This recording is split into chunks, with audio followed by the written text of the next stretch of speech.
We are joined by the voice of the NBA on ESPN, Mike Breen. Thank you so much for taking the time. Who was that screaming fool on that highlight packet? Sometimes you hear them back and you're like, where'd that come from? But no, I'm honored to be here. I often on game nights throughout the entire season, that's what I'm watching in the hotel room while I'm getting ready to do a game. So it's my honor. Well, we appreciate it. I feel like there's a little bit more gravitas on set now. It balances out Richard a little bit. There's no gravitas. You sit up straight. A little straighter when Mike Am I required to tie Richard to the top? Richard would say no, the fewer the better, but I will leave that decision up to you. We're going to get to story time. I do want to start with this series, though, because this is your 17th NBA Finals, and I feel like I'm questioning my knowledge of basketball watching this series. What has stood out to you so far?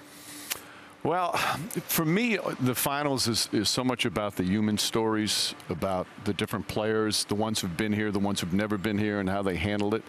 That's the part I love. In terms of the actual series, it's just so unpredictable. Yeah. And the whole playoffs have pretty much been that way. So many, not just your typical 10-0 runs, your 22-2 runs. I mean, we have them almost every game, and the massive momentum swings is something that I can't remember seeing this many over the course of a series, and that's what makes it so hard to predict. And that's what makes these next couple of games so fascinating, to see who's going to be able to figure it out to make the big plays because they know each other so well.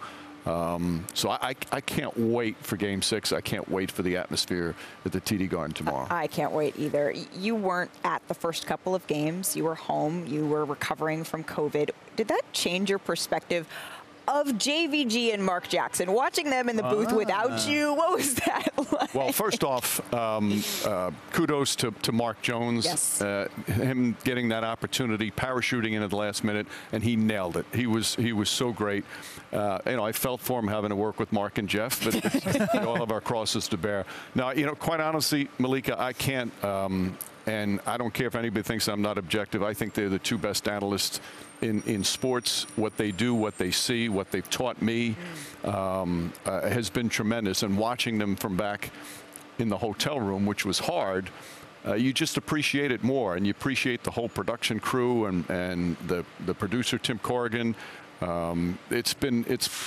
I feel I'm the most blessed play-by-play guy in the business because of the people who surround me, and my appreciation for the people who surround me skyrocketed after watching the first two games at home. Do you have any advice for me, who if I have to deal with Kendrick Perkins and Richard Jefferson and Zach Lowe every day? It gets Zach tough. is an angel. Zach is easy to deal with.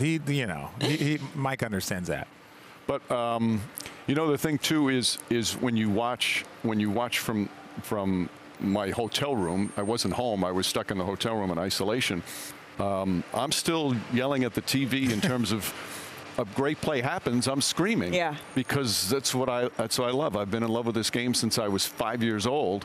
And when you see the best on the biggest stage do these unbelievable things, it's just fun. So I was able to watch the game as a fan. I like to think that I broadcast as a fan, and that's why I'm a screaming fool sometimes, because you get caught up to it. But it was a different perspective, and it made me appreciate the job. I feel it's an honor and a responsibility to call the finals games, and that made me even feel that way more. You have had the honor, in your words, of calling this for Steph Curry 6 times. How does this one compare to the other 5? It's interesting to watch the evolution of any player. It's one of my favorite things, and watch when they come into the league, what kind of player they are, their mindset, their mental approach, and how they grow in so many ways. Grow in terms of basketball skills, grow in terms of dealing with the highs and lows of being an NBA player. And his consistency and the kind of young man he's been is the thing that's always impressed me. He's a special young man who's been able to handle the success, been able to handle the failures with the same type of poise and class. And the thing about him is, all right, so he's won 2 MVPs. He's won his 3 championships. His hunger to win a title in some ways has increased. His hunger to be the best shooter in the history of the game has not waned at all. It's incredible to keep that kind of hunger, that kind of devotion to your craft that he's had after all these years. I think that we all kind of want to get to story time with Mike Breen, because I know that you've been on the call for countless finals games in your career. Do you have a favorite that you think back to, whether it's a favorite call, a favorite game that you have called? It's hard. It really is hard to put into one. Again, it's been such a privilege to have so many games that have great memories. The Ray Allen shot, the three-pointer, because that really decided who won a championship. Yeah. The LeBron James block, that if he doesn't block that shot, the Warriors probably win that game.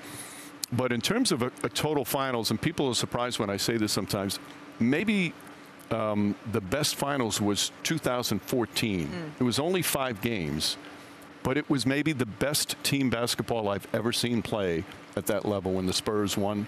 It was incredible. That was one clinic after another. Yeah.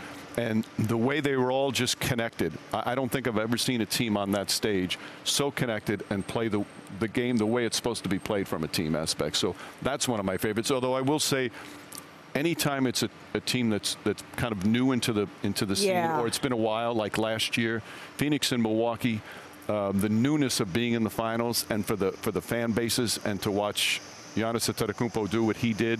In many ways, I think he's the most incredible story this league has ever had. So I'll go on forever. I know. I was going to say, I have one more question before I kick it over to that. I know you went into detail about this with Pablo Torre on his podcast, ESPN Daily, the other day. But can you tell us the origin of Bang? I was a student at Fordham. And, of course, I loved Fordham basketball. I went to all the games, home and road, and I started broadcasting the games. And when I sat in the stands, I would just, when a Fordham player hit a big shot, and there wasn't a three-pointer at the time, as a fan, I'd just yell out, "Bang!" And I tried it on the air at first. I didn't like it at first. I kind of shelved it, but then went back to it. And for me, it's a one-syllable word to make a call in a big moment where you don't have to override a crowd that's going crazy. Yeah. Thanks for watching ESPN on YouTube. For live streaming, sports, and premium content, subscribe to ESPN+.